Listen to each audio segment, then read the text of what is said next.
My father was a tea planter. Saw somebody doing stand-up comedy. 3 months later, I was on stage. I did 250 shows in my first 10 months. Any gig, anywhere, anytime for no money. 2 years later, I was dead broke. Took up a part-time job, worked in the day, did my shows at night, paid back my loans. Now I do stand-up comedy full-time, traveling all over the world.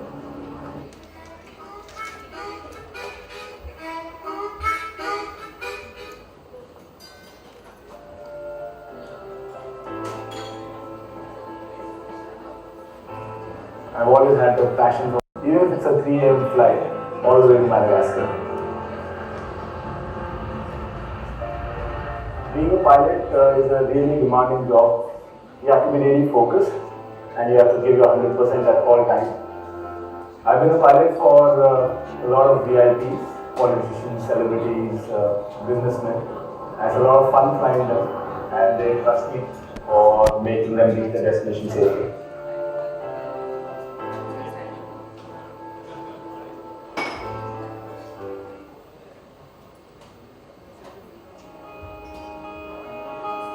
Everyone says, okay, dream big, but then get up and work towards it.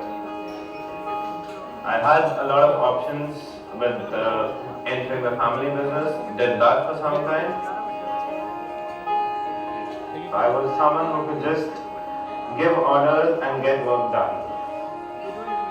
Shifting businesses was really hard to adjust. I had a concept in mind which was reggae. That's how the whole combination happened about me and Rasta. It's like hosting a party every night.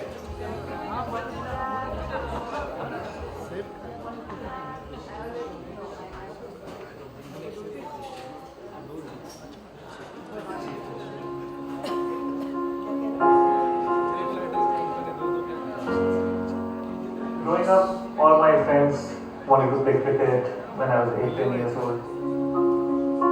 I was never interested in cricket or mostly sports. I used to find my own corner, my own piece and just draw, scribble something. I was always interested in tattooing. I did not know where to get tattoos done 15 years back. So I got a machine imported from the States and started practicing on the practice skin. I did my first tattoo there and that's how it started.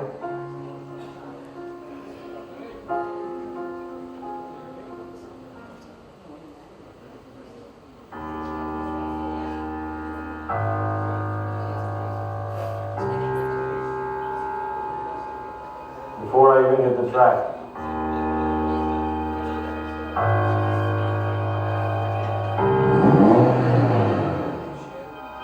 I can feel it.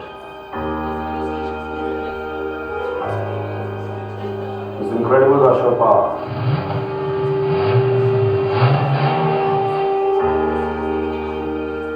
Running right through me.